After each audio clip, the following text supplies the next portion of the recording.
Hello, bachcho. Let's read this question. So this question says, if the difference between the pressure inside and outside of a soap bubble is 6 millimeter of water and its radius is 8 millimeter, what will be the surface tension in dynes per centimeter? ठीक है, आपको यहाँ पर surface tension बताना है किसमें, dice पर centimetre में।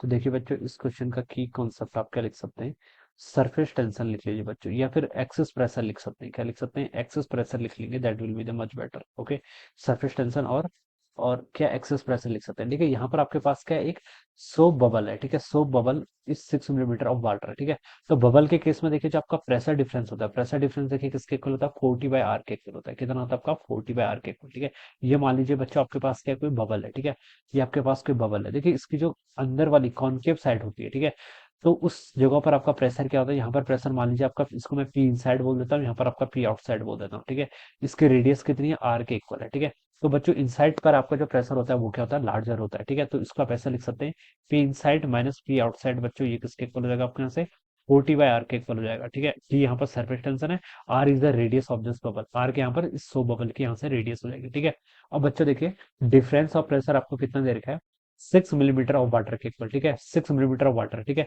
वाटर मतलब मिलीमीटर से आप देखिए यहाँ पर डेंसिटी निकाल सकते हैं, पी इजिकल क्या होता है, रो जी इंटू डेल्टा एच के इक्वल होता है। ठीक है, और रो यानी कि डेंसिटी ऑफ वाटर 10⁻³ केजी पर मीटर क्यूब होती है। मैं ऐसा सिस्टम में सॉल्व कर रहा हूँ पूरा। ठीक है, जी की वैल्यू देखिए कितनी होती है, 9.81 मीटर पर सेकंड स्क्वायर के इक्वल। एच हाइट का डिफरेंस ये गिवन करके है, कितना, 6 मिलीमीटर ऑफ वाटर। ठीक है, तो उसको आप एसआई में कन्वर्ट कर लीजिए, 6 × 10⁻³ के इक्वल। ठीक है, इज इक्वल टू कितना होगा, 4t डिवाइडेड बाय आर, क्या रेडियस, बबल की रेडियस गिवन कर रखी है 8 मिलीमीटर के इक्वल, तो उसको आप 8 × 10⁻³ मीटर के इक्वल लिख लीजिए। ये पूरा मैंने किसमें सॉल्व किया, एसआई सिस्टम में। ठीक है, और बच्चों देखो 10⁻³ से ये टर्म कैंसिल हो जाएगी, 9.81 × 6 अगर मैं यहाँ पर कर दूं। ठीक है, या फिर एक काम कर लेते हैं, 9.81 × 6 × 4 8 भी तो है ना नीचे, तो 48 हो जाएगा।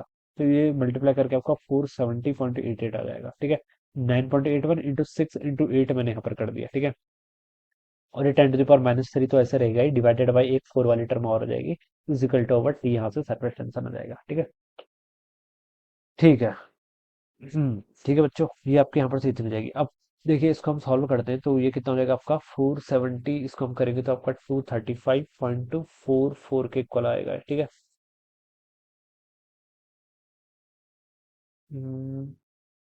40/r, कहीं पर कुछ मिस्टेक हुई है क्या, 235। ठीक है, सॉरी सॉरी, 235 क्या होगा, 4 से डिवाइड कर रहे हैं इसको, 2 से, हाँ, 4 से डिवाइड करेंगे तो देखिए आपका 117 के इक्वल आएगा।